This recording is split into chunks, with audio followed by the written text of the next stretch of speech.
ನನ್ನ ಹೆಸರು ನಂಜುಂಡ ಅಂತ. ಕೇವಲ 25 ದಿನಗಳ ಅಂತರದಲ್ಲಿ ಇನ್ನೊಂದು ಮೈಲ್ ಸ್ಟೋನ್ ಟ್ರಿಬ್ಯೂಟ್ ವಿಡಿಯೋ ಮಾಡ್ತೀನಿ ಅಂತ ಖಂಡಿತ ನಾನಂತೂ ಅಂದ್ಕೊಂಡಿರಲಿಲ್ಲ.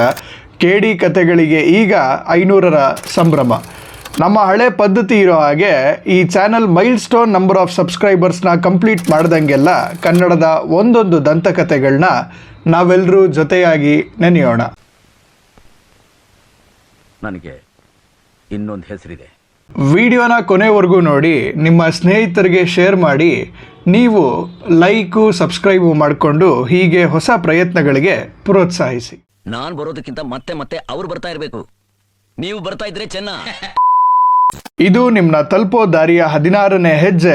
And it is a small tribute to Sampath Kumar, ಅಂದರೆ ನಮ್ಮೆಲ್ಲರ ನಲ್ಮೆಯ ಸಾಹಸ ಸಿಂಹ ಡಾಕ್ಟರ್ ವಿಷ್ಣುವರ್ಧನ್ ಅವರು. 220ಕ್ಕೂ ಹೆಚ್ಚು ಚಿತ್ರಗಳಲ್ಲಿ ಕನ್ನಡ, ತಮಿಳ್, ಹಿಂದಿ, ತೆಲುಗು, ಮಲಯಾಳಂ ಭಾಷೆಗಳಲ್ಲಿ ಸತತ 4 ದಶಕಗಳ ಕಾಲ ದಾದನಾಗಿ angry young man of Kannada cinema ಆಗಿ ನಮ್ಮ ಮನಗಳಲ್ಲಿ ನೆಲೆಸಿರುವಂತಹ ಸಿಂಹದ ಕತೆ ಶುರುವಾಗೋದು ಮೈಸೂರಲ್ಲಿ ಸೆಪ್ಟೆಂಬರ್ 18, 1950ರಂದು. ಬರಹಗಾರರು ಹಾಗೆ ಕಲಾವಿದರಾಗಿದ್ದಂತಹ ತಂದೆ ಎಚ್.ಎಲ್. ನಾರಾಯಣರಾವ್ ಅವರು ಹಾಗೆ ತಾಯಿ ಕಮಕ್ಷಮ್ಮ ಅವರು ಮೈಸೂರರ ಗೋಪಾಲ್ ಸ್ವಾಮಿ ಶಾಲೆ, ಬೆಂಗಳೂರಿನ ಕನ್ನಡ ಮಾಡೆಲ್ ಹೈಸ್ಕೂಲ್ ಹಾಗೆ ನ್ಯಾಷನಲ್ ಕಾಲೇಜ್ ಬಸವನಗುಡಿಯಲ್ಲಿ ಡಿಗ್ರಿಯೊಂದಿಗೆ ತಮ್ಮ ವಿದ್ಯಾಭ್ಯಾಸನ ಪೂರ್ಣ ಮಾಡ್ತಾರೆ. ತಮ್ಮ 21ನೇ ವಯಸ್ಸಿಗೆ ಚಿತ್ರರಂಗಕ್ಕೆ ಗಿರೀಶ್ ಕಾರ್ನಾಡ್ ಅವರ ನಿರ್ದೇಶನದ ವಂಶವೃಕ್ಷ ಎಂಬ ಚಿತ್ರದಲ್ಲಿ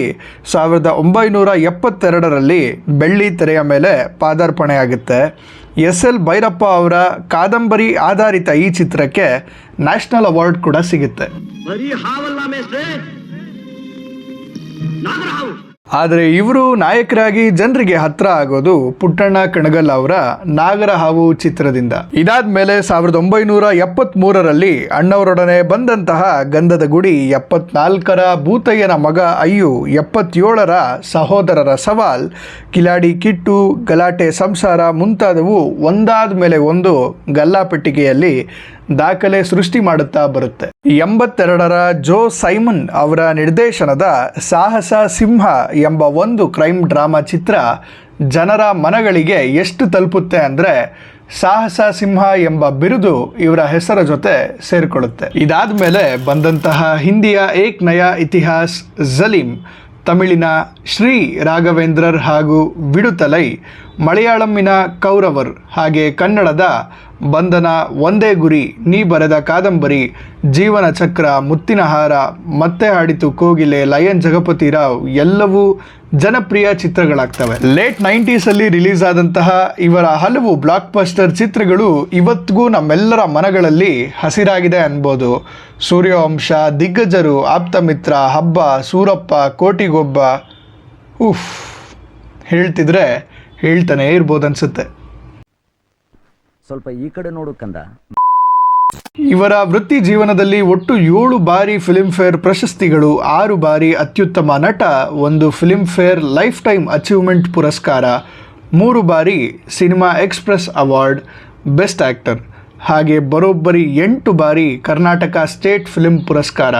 ಹೀಗೆ ಹಲವು ಪ್ರಶಸ್ತಿ ಪುರಸ್ಕಾರಗಳು ಇವರ ಕಲಾ ಸೇವೆಯ ಪಾಲಾಗಿದೆ. ಕರ್ನಾಟಕ ಸರ್ಕಾರ ಬನಶಂಕರಿಯಿಂದ ಕೆಂಗೇರಿಗೆ ತಲುಪುವ 14.5 ಕಿಲೋಮೀಟರ್ ಉದ್ದದ ರೋಡ್ ಹಾಗೆ ಜೀವಮಾನ ಸಾಧನೆ ಪುರಸ್ಕಾರ ಒಂದಕ್ಕೆ ವಿಷ್ಣುವರ್ಧನ್ ಅವರ ಹೆಸರನ್ನೇ ಇಟ್ಟಿದ್ದು ಇವರ ಸಾಧನೆಯ ಕಿರೀಟಕ್ಕೆ ಮತ್ತೊಂದು ಗರಿ. ಹಾಗೆ 2008ರ CNN IBN ಪೋಲ್ರ ಪ್ರಕಾರ ಕರ್ನಾಟಕದ ಅತ್ಯಂತ ಜನಪ್ರಿಯ ನಟರಾಗಿರ್ತಾರೆ ಇವರು. ಇದನ್ನೆಲ್ಲ ಹೊರತುಪಡಿಸಿ ಶಂಕರ್ನಾಗ್ ಅವರ ಮಾಲ್ಗುಡಿ ಡೇಸಲ್ಲಿ ವೆಂಕಟ್ರಾವೋ ಎಂಬ ಒಂದು ಪಾತ್ರವನ್ನು ಮಾಡ್ತಾರೆ. ಹಾಗೆ ಗಾಯನ ಕ್ಷೇತ್ರದಲ್ಲಿ ಜ್ಯೋತಿರೂಪಿ ಅಯ್ಯಪ್ಪ, ತಾಯಿ ಬನಶಂಕರಿ ಹಾಗೆ ಹಲವು ಆಲ್ಬಮ್ಗಳಿಗೆ ದನಿಯಾಗಿದ್ದಾರೆ. 30 ಡಿಸೆಂಬರ್ 2009ರಂದು ಇವರು ಕಾಲವಾಗ್ತಾರೆ. ಹಾಗೆ ಇದಾದ ಮೇಲೆ ಬಂದಂತಹ ಅವರ ಕೊನೆಯ ಚಿತ್ರ ಆಪ್ತರಕ್ಷಕ ಕೂಡ ಬ್ಲಾಕ್ ಬಸ್ಟರ್ ಹಿಟ್ ಆಗುತ್ತೆ. ಇದಾಗಿತ್ತು ಇವತ್ತಿನ ವಿಡಿಯೋ. ಪ್ರಯತ್ನ ಇಷ್ಟ ಆದಲ್ಲಿ ಸಬ್ಸ್ಕ್ರೈಬ್ ಮಾಡಿಕೊಂಡು ಲೈಕ್ ಮಾಡಿ ಪ್ರೋತ್ಸಾಹಿಸಿ. ಮತ್ತೆ ಸಿಗೋಣ ಮುಂದಿನ ಹೆಜ್ಜೆಯಲ್ಲಿ.